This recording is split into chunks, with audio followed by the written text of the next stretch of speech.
Hi, I'm going to be talking about the movie Black Bag, directed by Steven Soderbergh.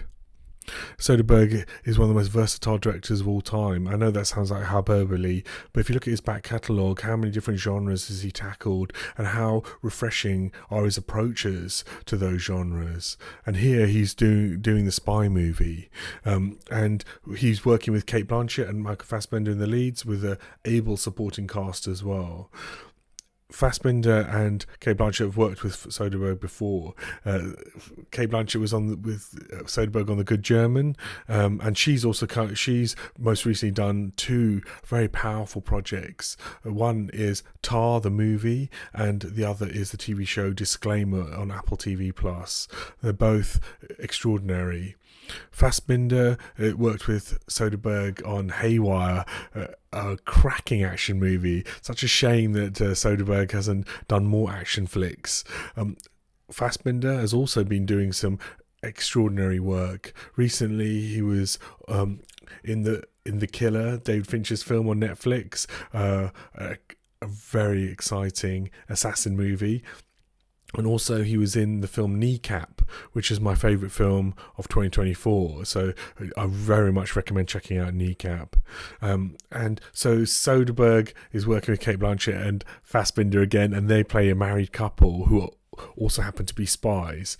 And I know the genre lends itself to make the analogy of marriage and espionage, and married life and the spy life, and it's been done obviously recently with Mr. and Mrs. Smith, the TV show, but here this is a fresh take on it.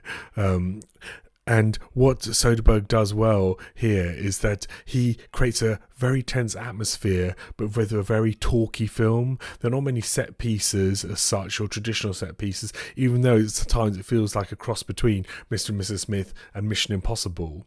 Because the film opens with a long tracking shot that reminded me of Goodfellas, obviously the famous one, through the nightclub. Here, Fassbinder is walking through a nightclub in London, which culminates in a clandestine meeting, which sets up the plot. And the plot is that there's a mole in British intelligence, and also that mole is trying to use this new piece of technology, this MacGuffin that Mission Impossible movies seem to love, that can cause a lot of carnage. And so Fassbender takes upon himself to neutralise, or attempt to neutralise, the MacGuffin, while also trying to find the mole within British intelligence.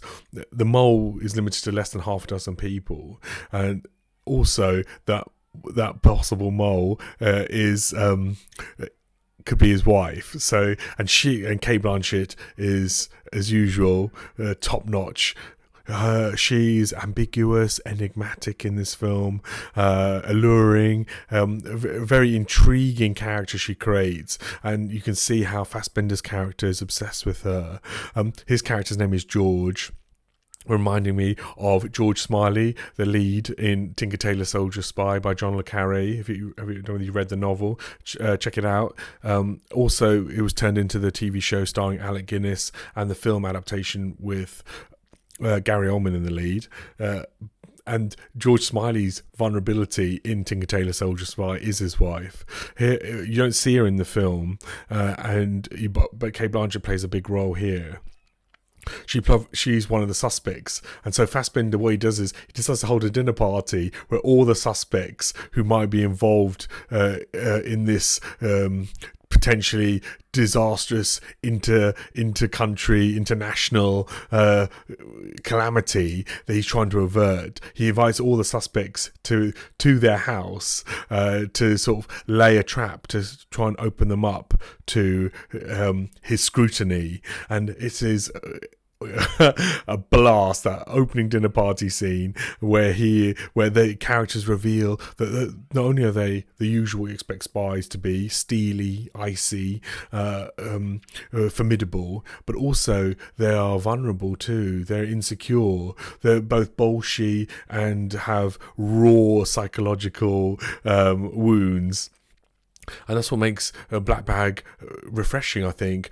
Often, Bourne and Jason and James Bond, so Jason Bourne and James Bond and Ethan Hunt in the Mission Impossibles, they're almost like too skillful because they don't seem to have that much vulnerability. But here, the characters here, you feel their vulnerabilities. It makes the film even more exciting.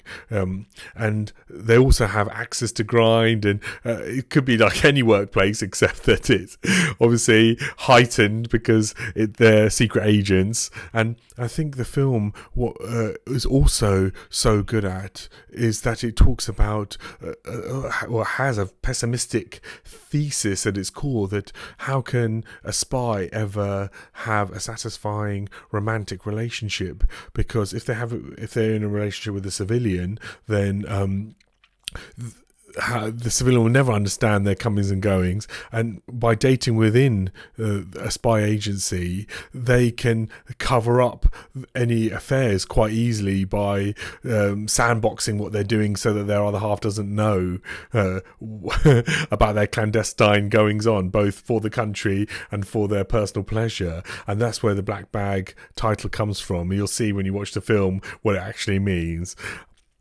And Black Bag is exciting. It is enthralling. My only criticism would be that it is too short. Call me greedy, but I wanted more of the machinations. I wanted more of these insecurities, because these spies, they're human, and we're all human. We all have insecurities. We all have vulnerabilities, and it's refreshing for a genre film, a Hollywood film, to explore this. And I'd love more of it. This could have been a pilot, actually. I want a mini-series. So if you like espionage movies, even if you don't like espionage movies, I recommend you checking out Black Bag. Thank you.